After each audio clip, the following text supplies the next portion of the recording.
Esta mañana continuamos con nuestra breve serie sobre la perseverancia de los santos y dijimos que en su esencia esta doctrina o la Biblia enseña que los que han sido genuinamente salvados, todos aquellos que pertenecen al Señor, perseveran en su fe hasta el fin y ninguno de ellos puede completamente ni finalmente caer de su estado de gracia. Eso es lo que la Biblia nos enseña a aquellos que son del Señor. Otra forma de expresar esta verdad bíblica es decir que la vida que Dios nos da en la salvación es eterna y jamás puede perecer o perderse. Un hijo de Dios persevera en la fe porque Dios es fiel para mantenerle en la fe. Por supuesto, la pregunta siempre surge cuando hablamos de la seguridad de la salvación o la perseverancia de los santos. Bueno, ¿qué sucede con aquellos que por un tiempo profesaban creer, seguían a Cristo, por lo menos en apariencias, eran miembros de la iglesia, participaban en la iglesia y desaparecieron? Bueno, ya vimos que el apóstol Juan nos contesta tal pregunta diciéndonos que salieron de nosotros, pero no eran de nosotros, porque si hubiesen sido de nosotros, habrían permanecido con nosotros, pero salieron para que se manifestase que no todos son de nosotros. Primera de Juan 2:19. El participar o ser parte de la congregación de los santos no automáticamente implica que todos son del Señor. La Biblia presenta la perseverancia de los santos como un componente crítico de la doctrina de la salvación. Si la salvación no es cierta, si la salvación no es segura, entonces las demás doctrinas que forman parte de la salvación se desmoronan. Por ejemplo, ¿qué acerca de la doctrina de la elección? ¿Qué hacemos con ella? ¿Qué hacemos con la doctrina de la predestinación? ¿Qué hacemos con la justificación, la santificación? Y por supuesto, ¿qué hacemos con la doctrina de la glorificación? Si la salvación no es para siempre, entonces podríamos cuestionar cada una de esas otras doctrinas. La salvación en la Biblia siempre se presenta como la obra de Dios a favor de los escogidos, la cual Él lleva a cabo de acuerdo a su propósito soberano, que comienza en una eternidad pasada y concluye en una eternidad futura. El pasaje tal vez más clave para entender este proceso es lo que encontramos en Romanos 8, versículos del 28 al 30. Y sabemos que a los que aman a Dios, todas las cosas les ayudan a bien, esto es, los que conforme a su propósito son llamados. Y ahí Pablo los define. No todas las cosas ayudan a bien para todo el mundo. Son para aquellos que Dios ha llamado de acuerdo a su propósito. Y después continúa Pablo diciéndonos, porque a los que antes conoció, también los predestinó para que fuesen hechos conformes a la imagen de su Hijo, para que Él sea el primogénito entre muchos hermanos. Y a los que predestinó, a estos también llamó. Este es el llamado eficaz de Dios. Y a los que llamó, a estos también justificó. Y a los que justificó, a estos también glorificó. La glorificación es cierta y segura. Noten que Dios es el que lleva a cabo toda esta obra de salvación, etapa por etapa. Y la lleva a cabo en la vida de aquellos que son llamados, dice Pablo, de acuerdo a su propósito. En 2 de Timoteo, hablando Pablo a su hijo en la fe, pastor Timoteo, le dice en el capítulo 1, versículo 9, hablando de Dios, quien nos ha salvado y nos ha llamado con un llamamiento santo, no según nuestras obras, no tiene nada que ver con obras, sino según su propósito. Y otra vez, el propósito eterno y soberano de Dios se subraya, según su propósito y según la gracia que nos fue dada en Cristo Jesús, el momento que nos convertimos. Si están siguiendo el pasaje con la vista, no dice así Pablo. Nos fue dada en Cristo Jesús desde la eternidad. El Reina Valera traduce eso como antes de los tiempos de los siglos. O sea, antes de la fundación del mundo. Nuestra salvación, Dios nos llamó en Cristo Jesús desde antes de que este mundo existiera, desde antes que ninguno de nosotros existiéramos, desde antes de que ninguno de nosotros pudiéramos haber hecho obras buenas o malas. La salvación es eterna. Comienza en el propósito de Dios antes de los tiempos de los siglos, antes de la fundación del mundo, y concluye cuando estamos con Él, con Cristo Jesús, en su gloria. Para eso fuimos predestinados. Fuimos predestinados para ser conformes a la imagen de su Hijo Jesucristo, y está hablando Pablo de la glorificación de su Hijo. Nosotros juntos con Él también.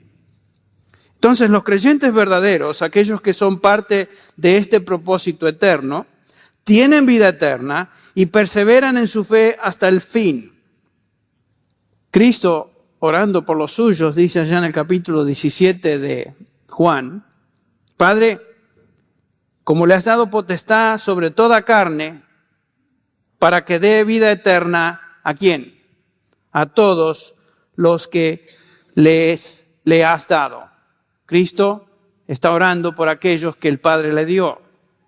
Más adelante nos dice, Padre, no te pido por el mundo, sino te pido por aquellos que tú me has dado.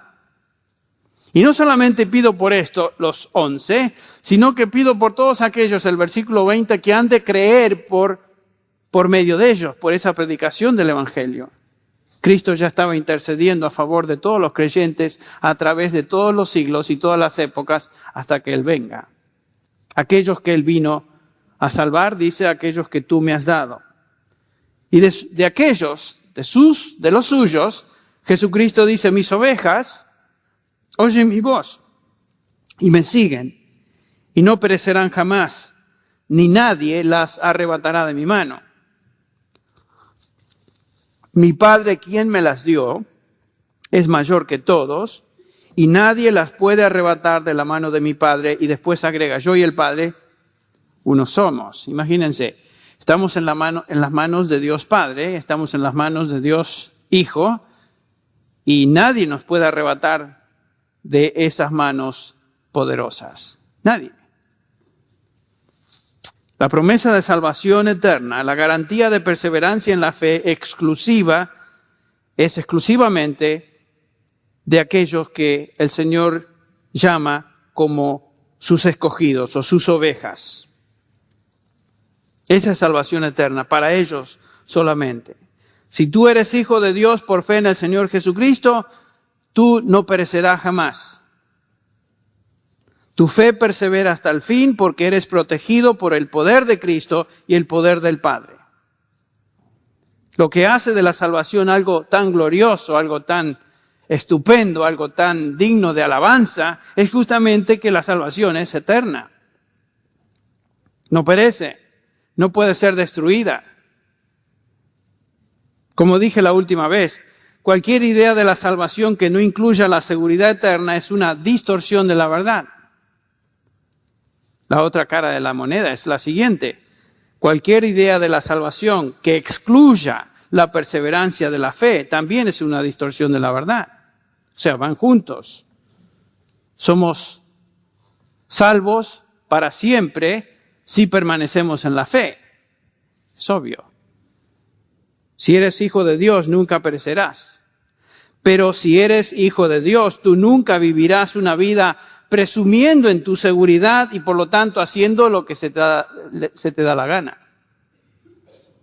Ese es el argumento que Pablo, posiblemente al cual Pablo se adelanta en el capítulo 6 de Romanos, cuando dice en el versículo 1, ¿continuaremos en el pecado para que la gracia abunde? Porque algunos ya estaban tal vez pensando, bueno, si la gracia es tan poderosa, si donde el pecado abunda, la gracia sobreabunda, entonces pequemos.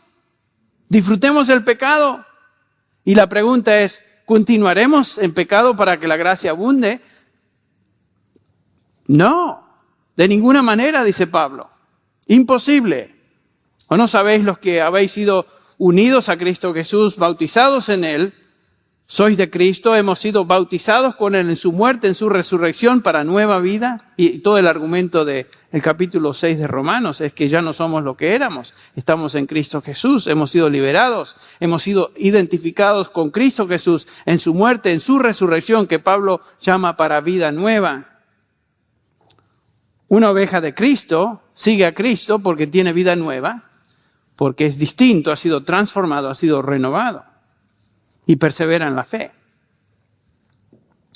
Si tú eres del Señor, tú amas a Dios, amas su palabra, tu deseo e inclinación es serle obediente y por lo tanto perseveras en la fe. No es que lleguemos a la conclusión, bueno, qué bueno, soy salvo para siempre, nadie me va a quitar de su mano, entonces le voy a entrar con gusto al pecado.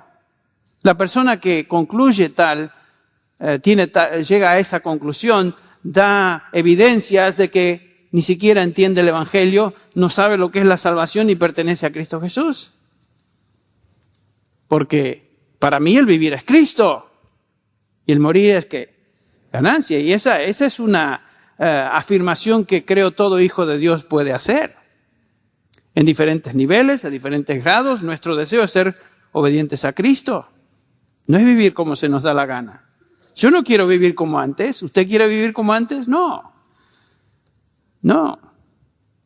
Estamos seguros en la salvación por medio de la fe, la cual no es de nosotros, pues es don de Dios.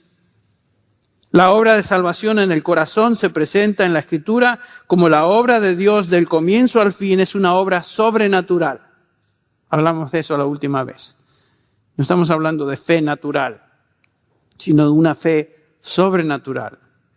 Todo en la obra de salvación es sobrenatural, inclusive nuestra fe. Por gracia sois salvos por medio de la fe. Esto no es de vosotros, pues es don de Dios.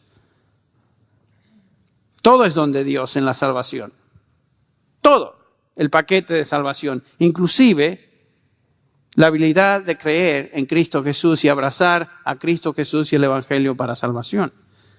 Por supuesto que hay diferentes grados de fe.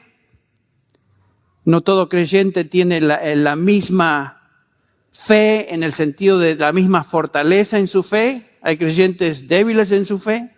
Hay creyentes más maduros en su fe y hay creyentes que realmente tienen una fe excepcional.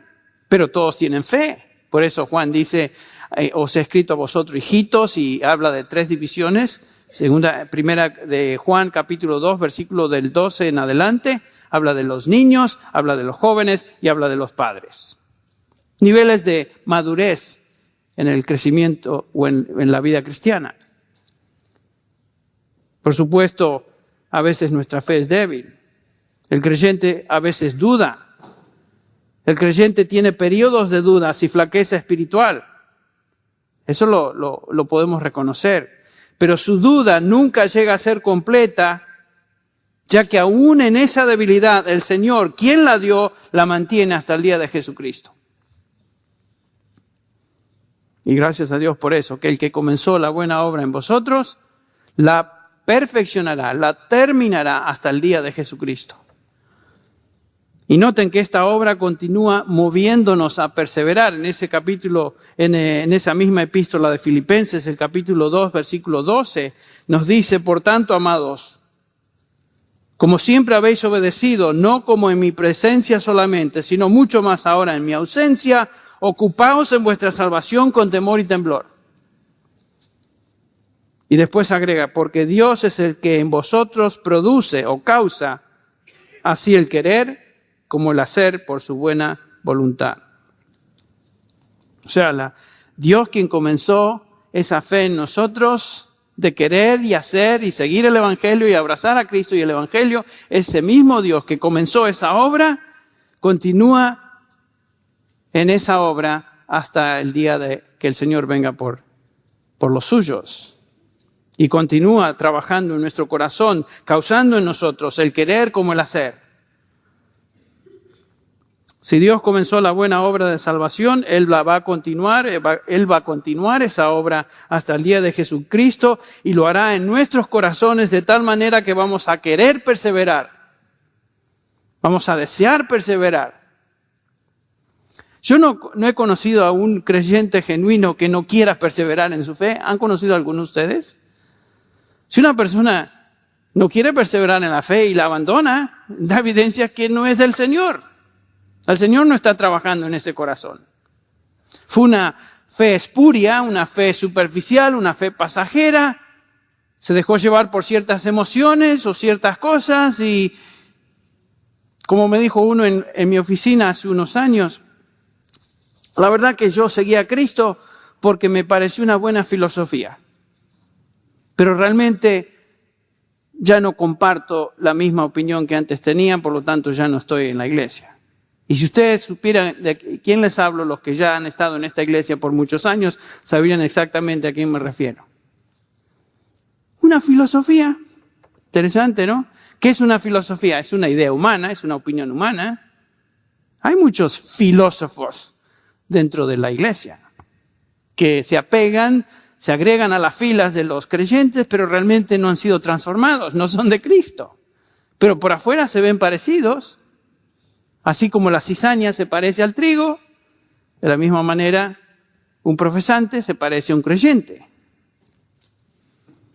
Yo no sé, yo doy por sentado que todos ustedes o la mayoría de ustedes son creyentes, son hermanos en Cristo y tenemos que tratarnos de esa manera porque yo no tengo la lupa final de ver su corazón, pero Dios sabe, Dios conoce el corazón, Dios sabe quién es de Él y quién no es de Él.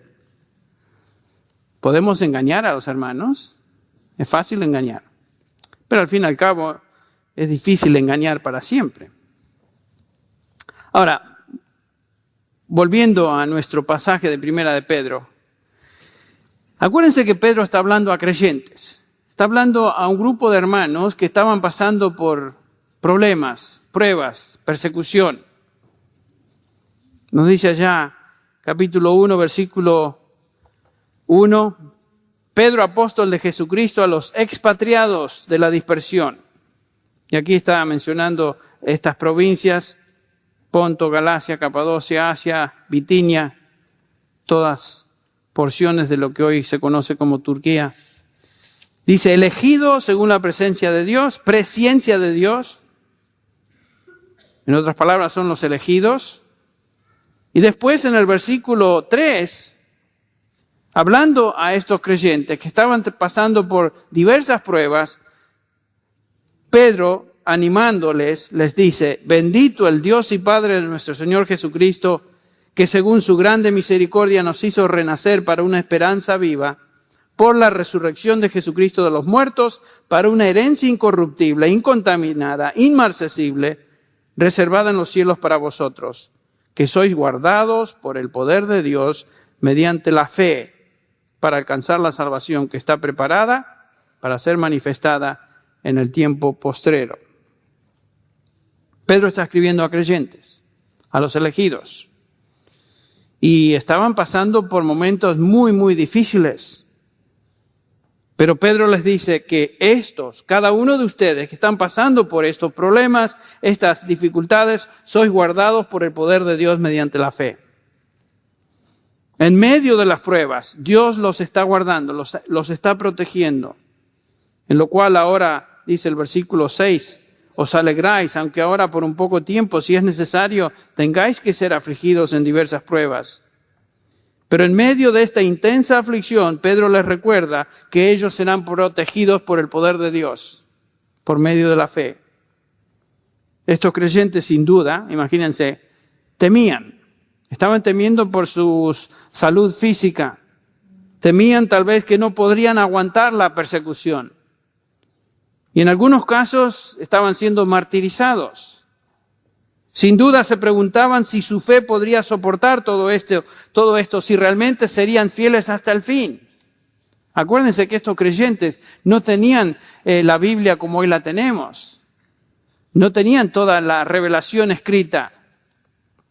Conocían el Evangelio y conocían el Evangelio básico, sin duda conocían lo que los otros creyentes y los apóstoles les habían enseñado. Pero se hacían preguntas y dudaban de su perseverancia. ¿Perseveraré hasta el fin?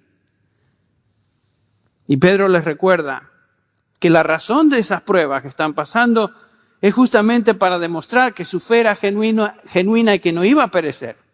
Fíjense el versículo 7. Para que sometida a prueba vuestra fe, mucho más preciosa que el oro, el cual aunque perecedero se prueba con fuego, sea hallada en alabanza, gloria y honra cuando sea manifestado Jesucristo. ¿Para qué se pasa el oro por el crisol y el fuego? ¿Para exterminar al oro? No, para quitar las asperezas, quitar todo aquello que es hojarasca, que no sirve. Pero el oro permanece, la fe genuina permanece, aún después de haber pasado por la intensidad del fuego, de la prueba. Ese es el punto. Por eso Dios envía pruebas a nuestra vida, para templarnos en la fe.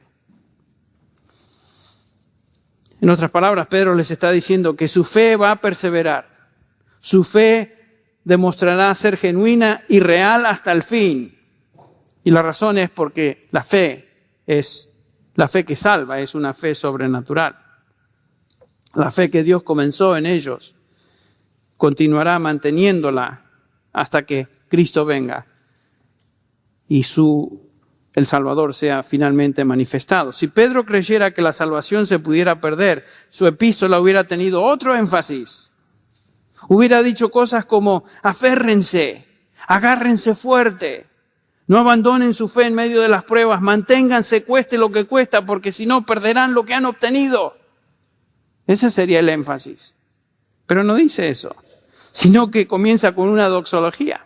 Dice: bendito sea Dios y Padre de nuestro Señor Jesucristo. ¿Quién les escogió? ¿Quién les dio una herencia incorruptible que está reservada en los cielos? ¿Quién les protege a través de las pruebas por medio de la fe hasta que Jesucristo sea o venga en alabanza, gloria, honor cuando Él se manifieste por segunda vez? Si la salvación hubiera dependido de ellos, Pedro no hubiese dicho lo que nos dice en esta epístola. Pero la salvación es don de Dios, por medio de la fe, que Dios mismo comienza, sostiene y termina. Dijimos la última vez, si la salvación dependiera de mí o de usted, la perderíamos garantizado. Garantizado. Porque nadie puede tener una fe que perdura a menos que sea una fe sobrenatural. La fe, la salvación de un principio al fin es obra de Dios. Noten la expresión sois protegidos, es un presente continuo. Sois protegidos. Era un término militar que se usaba para dar la idea de protección, la protección de una guardia militar sobre algo de valor o alguien. Es una protección constante. Y Pedro está diciendo que los que pertenecen a Dios son protegidos continuamente de todos los enemigos que batallan contra el alma. Los hijos de Dios son protegidos perpetuamente por el poder de Dios, hasta que esta salvación sea completa. En el versículo 9 nos dice eso.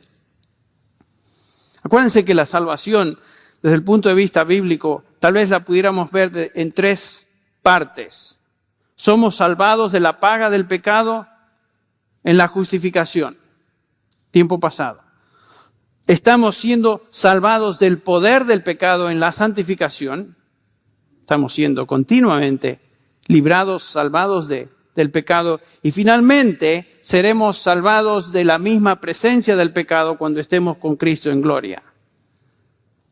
Tres partes. Salvados en el pasado, estamos siendo salvados y seremos finalmente salvados cuando aún nuestro cuerpo sea redimido y pasemos a la presencia de Cristo en gloria para siempre jamás. Somos salvados, ciertamente salvados, pero esa salvación no ha alcanzado su destino final, que es ser como Cristo. Para eso fuimos predestinados, por eso lo mencionamos al principio. La salvación a la que Dios nos predestinó desde antes de la fundación del mundo no se completa hasta ese último paso cuando estemos con Él en gloria. Ahora, existen 6 maneras en este pasaje de 1 de Pedro 1, donde el apóstol nos enseña que estamos siendo protegidos. La primera es, en el versículo 3, la primera de estos medios de protección es la esperanza viva. Noten el versículo 3. Somos protegidos por una esperanza viva. Bendito el Dios y Padre de nuestro Señor Jesucristo, que según su grande misericordia nos hizo renacer para una esperanza viva. Hemos nacido de nuevo, ¿no es cierto? Hemos sido regenerados. Dios nos dio una vida nueva. Esta vida es la vida misma de Dios, es vida eterna. Y esta vida que es sobrenatural nos da esa esperanza viva. Tenemos esa esperanza futura. Ahora, ¿qué quiere decir esto? Es una esperanza que no puede morir.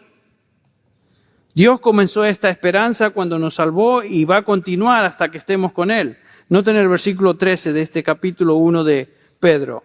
Por tanto, ceñid vuestro entendimiento para la acción, sed sobrios en espíritu, poned vuestra esperanza completamente en la gracia que se os traerá en la revelación de Jesucristo. Esa esperanza nos impulsa a continuar, nos impulsa a perseverar. En otras palabras, Pedro les dice a estos hermanos sufrientes, no teman en cuanto a si van a soportar o no la prueba. Sí van a soportarlo. Sí van a pasar por sufrimiento, pero van a perseverar. Pongan su confianza en esa esperanza, en la gracia que será revelada cuando Jesucristo venga. Esa esperanza no puede morir. Es la esperanza que Dios mismo nos dio cuando nos salvó.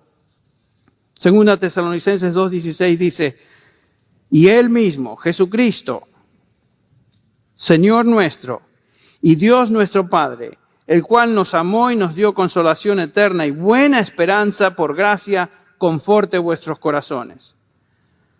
Noten, Dios nos dio consolación eterna y esperanza por gracia. La idea es la misma. Como cristianos en este mundo no debemos vivir en miedo, en pánico, en ansiedad, temiendo que el diablo o alguien nos quite nuestra salvación o algo suceda que de alguna manera nos haga perder la salvación. Dios no quiere que vivamos así. Y tristemente existen multitudes de cristianos que viven con temor de perder su salvación. Porque están siendo mal enseñados, no conocen la naturaleza de la salvación, no conocen lo que la Escritura enseña acerca de eso y viven en terror. Dios no quiere que vivamos de esa manera.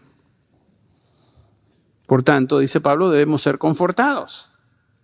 Noten lo que Pablo dice en Romanos 5:1. Justificados pues por la fe, tenemos paz para con Dios por medio de nuestro Señor Jesucristo.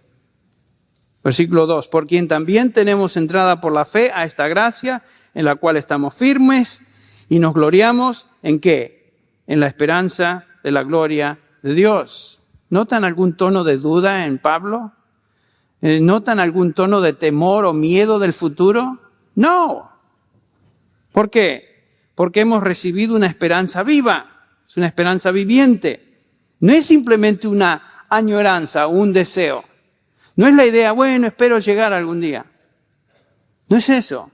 Estoy persuadido, dice Pablo, que el que comenzó la buena obra en nosotros la va a continuar. Estoy persuadido en quien he creído. Sé que algún día voy a estar con Él. Tengo una esperanza viva, no es una añoranza, un deseo que, bueno, espero que sí. Al contrario, es una segura esperanza. Colosenses 1:3. Siempre orando por vosotros damos gracias a Dios, Padre de nuestro Señor Jesucristo, habiendo oído de vuestra fe en Cristo Jesús y del amor que tenéis a todos los santos, versículo 5, a causa de la esperanza que os está guardada en los cielos. Miren, estos hermanos estaban demostrando amor, gozo, obras en su vida. ¿Por qué razón? A causa de la esperanza que estaba guardada en los cielos. Hermanos que se activan, hermanos que se gozan, hermanos que que trabajan en la congregación, en la iglesia, son hermanos gozosos y lo hacen porque están confiados que algún día van a estar en gloria. Una persona que está siempre en temor de su salvación o con miedo a perderla no puede tener este gozo y este deseo de servir. ¿Para qué va a servir? A menos que piensa que el servir es una obra por la cual él se gana algunos puntos con Dios. Ridículo, absurdo. En Tito 1:1 Pablo dice, Pablo, siervo de Dios y apóstol de Jesucristo, conforme a la fe de los escogidos y el conocimiento de la verdad que es según la piedad, noten el 2, en la esperanza de vida eterna, la cual Dios, que no miente, prometió desde antes del principio de los siglos. La esperanza de vida eterna. Dios la prometió desde antes. En nuestro texto, en el capítulo 1, dice, versículo 1, Pedro nos dice que nos ha hecho nacer de nuevo a una esperanza viva mediante la resurrección de Jesucristo de entre los muertos. Esta esperanza está garantizada por la resurrección de Jesucristo de los muertos. Porque Él vive, ¿nosotros qué? También viviremos. Él resucitó, Él está a la diestra del Padre intercediendo por nosotros, Él ya está en gloria, porque Él vive, nosotros también viviremos. Esa es nuestra esperanza, seremos como Él. Para eso fuimos predestinados. Noten el versículo 4 de 1 de Pedro 1. Dice, para una herencia incorruptible, incontaminada e inmarcesible. ¿Qué es lo que esperamos? Bueno, Pedro nos dice que esperamos una herencia. Sería suficiente decirnos que esperamos una herencia futura en los cielos, pero noten que Pedro agrega términos a esta idea de herencia. Es una herencia incorruptible. Apartos, en griego. No puede perecer. No puede ser saqueada por un enemigo. Es indestructible esa herencia. Y también dice Pedro que es incontaminada. En otras palabras, no tiene defecto alguno, no tiene mancha alguna. Es inmarcesible, amarantos. En otras palabras, no se puede marchitar. No se puede apagar, no puede disminuir. Esa es la herencia que tenemos futura. Todas las cosas en las cuales esperamos en esta vida tienden a decaer. No perduran, son defectuosas, se marchitan y mueren. La vida, limitada al orden físico, nace, crece, se desarrolla, madura, comienza a envejecer y finalmente morimos. Si nos limitamos a la esperanza de las cosas de este mundo y lo que este mundo nos puede dar, pues sí, por supuesto, es todo pasajero. Si esperamos en poder humano, en promesas humanas, si dependemos de una esperanza y fe humanas, por supuesto, esto va a fracasar. En esta vida todo está sujeto a corrupción, está sujeto a decadencia y finalmente está sujeto a la muerte. Pero no la esperanza del cristiano. Ese es el punto. No la esperanza del cristiano. Porque su esperanza no es humana, sino que procede de Dios, quien vive para siempre. Y Pedro agrega que esta herencia futura está reservada en los cielos para vosotros, en el lugar más seguro del universo, que es en los cielos con Dios. Está reservada. El Señor Jesús prometió a los suyos, voy pues a preparar lugar para vosotros, para que donde yo estoy, vosotros ¿qué? También estéis. ¿Qué quiso decir el Señor? Voy a preparar un lugar para vosotros y espero que lleguen, o tendré que rentar ese espacio a otra persona. ¿Eso es lo que estaba diciendo Jesús? ¿Eso es lo que está diciendo Pedro? Qué absurda la idea. Él dijo, vendré a vosotros y os tomaré para que donde yo estoy, vosotros también estéis. El Señor ya ha preparado un lugar para cada uno de los suyos y ese lugar, dice, está reservado. Tiene mi nombre ahí. Henry Tolopilo, Enrique Tolopilo, no sé qué nombre tendrá, si en castellano o en inglés. Me importa un comino. Pero ahí tengo un lugar reservado. ¿Y saben qué? Nadie lo puede ocupar. Si usted quiere mi lugar, no lo puede tener. Porque ese lugar es para mí. Yo no puedo tener el lugar de Miguel, ni el de Pidal, porque está reservado para ellos. Y en los cielos, en el cielo, no existen cuartos vacantes. ¿Me explico? No hay for rent signs, o se alquila, o el que estaba, la persona a la cual estaba reservado, nunca se apareció, porque algo le pasó. Ven como la idea de la perseverancia de los santos y la seguridad de la salvación es fundamental para entender lo que hemos recibido. Es obvio que la salvación es eterna. Todos y cada uno de los suyos obtiene y recibe la herencia que fue reservada para ellos. Cada santo es protegido hasta el final y por esa razón cada santo persevera en su fe hasta el final. Si tú perteneces a Cristo, vas a perseverar en tu fe, vas a obtener tu herencia que el Señor ha reservado para ti. No hay duda de eso. Pedro nos dice que somos primeros protegidos mediante una esperanza viva y después nos habla en el versículo 5, nos dice que somos protegidos por el poder de Dios. La Escritura exalta el poder de Dios. No existe otro poder en todo el universo que se compare al poder de Dios.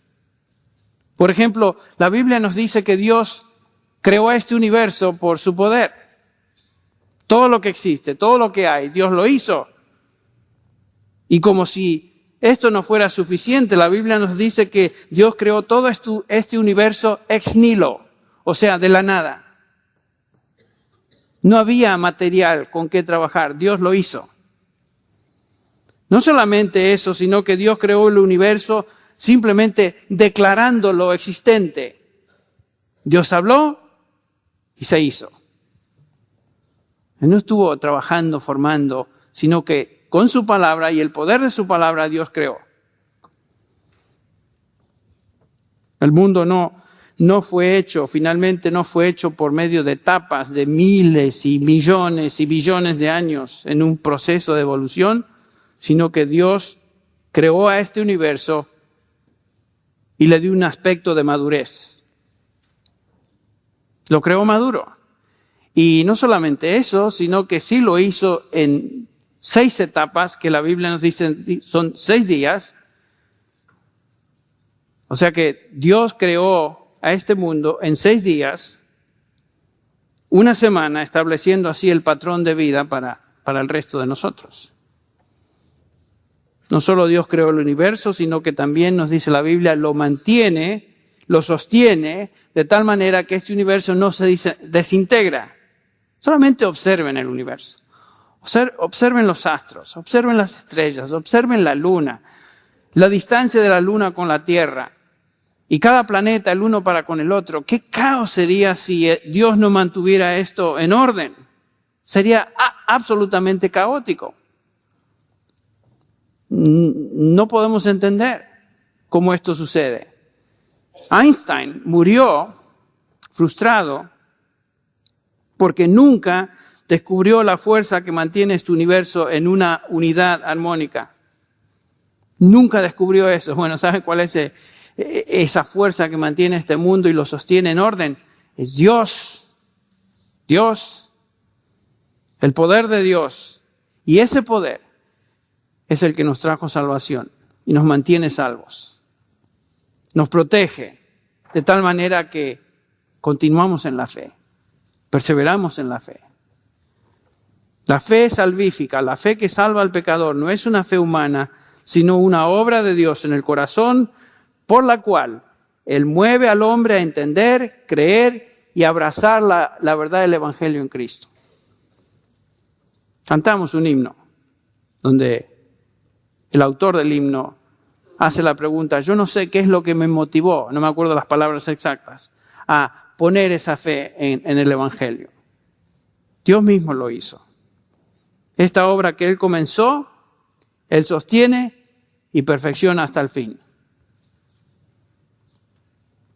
Y Pablo lo expresa de esta manera en Romanos 6. Pero gracias a Dios, que aunque erais esclavos del pecado, habéis obedecido de corazón aquella forma de doctrina a la cual fuisteis entregados. Noten, no es una fe pasiva, es una fe de corazón, es una fe activa. Dios causa en nosotros tanto el querer como el hacer. Y lo hacemos de corazón. Nuestra fe no es simplemente una fe intelectual, basada en ciertas declaraciones, sino que es una fe activa que abraza la doctrina del Evangelio y vive en obediencia a Cristo. Dice Pablo, habéis obedecido de corazón aquella forma de doctrina a la cual fuisteis entregados. Es una fe cuyo origen está en Dios y es una fe activa en el cristiano. Por supuesto que somos responsables por responder en fe. ¿Se acuerdan lo que dijo Pablo? Y él en Gálatas 2:20, y él está diciéndonos, y creo que nos identificamos con lo que él expresa, con Cristo estoy juntamente crucificado, dice Pablo. Y ya no soy yo el que vive, sino que Cristo vive en mí. Y la vida que ahora vivo en la carne, la vivo por fe en el Hijo de Dios, el cual me amó y se entregó a sí mismo por mí. Bueno, ¿quién es el que vive la vida cristiana? ¿Es Pablo o es Cristo? Bueno, es Pablo, esa es su responsabilidad, es nuestra responsabilidad, pero también es Cristo. Él es el que causa en mí tanto el querer como el hacer. ¿Me explico? Yo no entiendo cómo funciona esto, pero la Biblia así lo declara. Pablo dice, yo vivo por fe en el Hijo de Dios y lo hago con todas mis fuerzas, con toda mi capacidad, sabiendo que también es Cristo el que vive en mí. Quien causa en mí, por supuesto, tanto el querer como el hacer, el perseverar en la fe. Si no fuera por el poder del Espíritu Santo, el Espíritu de Cristo en nosotros, por supuesto abandonaríamos. Si tú eres hijo de Dios, tú no vives como antes. Por cierto, hay luchas en tu vida. Tú luchas con el pecado que aún está en ti. Tú luchas con los deseos de los ojos, los deseos de la carne y la vanidad de la vida, que es lo que Juan nos describe como el mundo. Tú luchas con el enemigo de tu alma que anda como león rugiente buscando a quien devorar. Pero tu fe es activa. Tú amas la piedad. Deseas obedecer a tu Señor. Te entristece el pecado que a menudo te contamina. Confiesas tu pecado. Tú luchas con dudas, temores, debilidades como mencionamos, pero tu fe no falla total y finalmente porque está protegida por el poder de Dios. ¿Y saben cuál es el resultado? Perseveramos. Perseveramos. Vienen más pruebas, más se templa nuestra fe. Vienen más luchas, más se quema la hojarasca y nuestra fe se fortalece. Entonces Pedro está animando a estos creyentes. Estaban pasando por tantas pruebas y serias pruebas. Y esencialmente les dice, no teman. Su fe no terminará. No será destruida, aún en medio de la peor y más severa situación. Y la razón es porque esa fe es sobrenatural, es dada por Dios y sostenida por el Espíritu Santo. Entonces, para concluir, como cristianos somos protegidos por una esperanza viva, protegidos por el poder de Dios. Nuestra fe es activa, que va en pos de la obediencia a Dios y a su palabra. Y esperamos con anticipación la parte final de nuestra salvación que será revelada cuando el Señor venga, y esa es nuestra herencia. Y saben que eso está reservado. Nadie la puede tocar. Hay 4 elementos más de protección que el apóstol Pedro nos menciona y que vamos a considerar la próxima vez en este estudio de la perseverancia de los santos.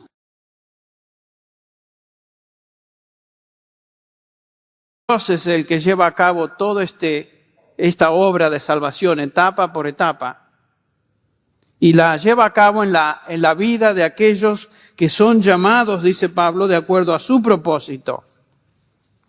En 2 de Timoteo, hablando Pablo a su hijo en la fe, pastor Timoteo, le dice en el capítulo 1, versículo 9, hablando de Dios, quien nos ha salvado y nos ha llamado con un llamamiento santo, no según nuestras obras, no tiene nada que ver con obras, sino según su propósito. Y otra vez, el propósito eterno y soberano de Dios se subraya, según su propósito y según la gracia que nos fue dada en Cristo Jesús, el momento que nos convertimos. Si están siguiendo el pasaje con la vista, no dice así Pablo. Nos fue dada en Cristo Jesús desde la eternidad. El Reina Valera traduce eso como antes de los tiempos de los siglos. O sea, antes de la fundación del mundo. Nuestra salvación, Dios nos llamó en Cristo Jesús desde antes de que este mundo existiera, desde antes que ninguno de nosotros existiéramos, desde antes de que ninguno de nosotros pudiéramos haber hecho obras buenas o malas. La salvación es a favor de los escogidos, la cual Él lleva a cabo de acuerdo a su propósito soberano, que comienza en una eternidad pasada y concluye en una eternidad futura. El pasaje tal vez más clave para entender este proceso es lo que encontramos en Romanos 8, versículos del 28 al 30. Y sabemos que a los que aman a Dios, todas las cosas les ayudan a bien, esto es, los que conforme a su propósito son llamados. Y ahí Pablo los define. No todas las cosas ayudan a bien para todo el mundo. Son para aquellos que Dios ha llamado de acuerdo a su propósito. Y después continúa Pablo diciéndonos, porque a los que antes conoció, también los predestinó para que fuesen hechos conformes a la imagen de su Hijo, para que Él sea el primogénito entre muchos hermanos. Y a los que predestinó, a estos también llamó. Este es el llamado eficaz de Dios. Y a los que llamó, a estos también justificó, y a los que justificó, a estos también glorificó. La glorificación es cierta y segura. Noten que Dios... Esta mañana continuamos con nuestra breve serie sobre la perseverancia de los santos.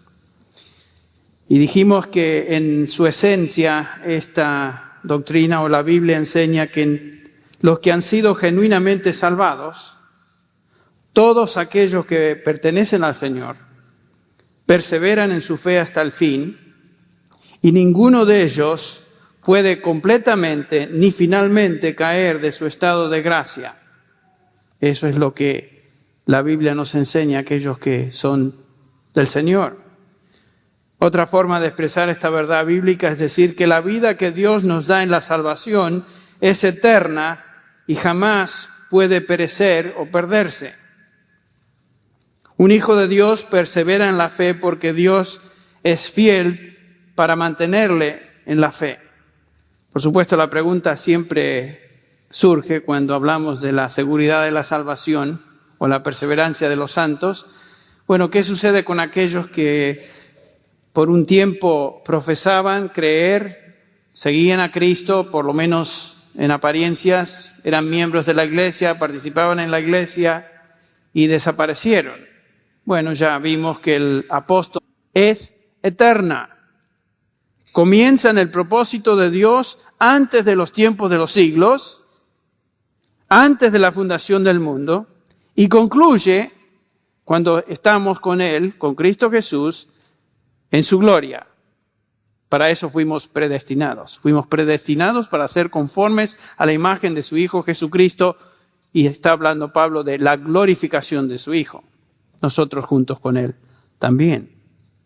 Entonces, los creyentes verdaderos, aquellos que son parte de este propósito eterno, tienen vida eterna y perseveran en su fe hasta el fin.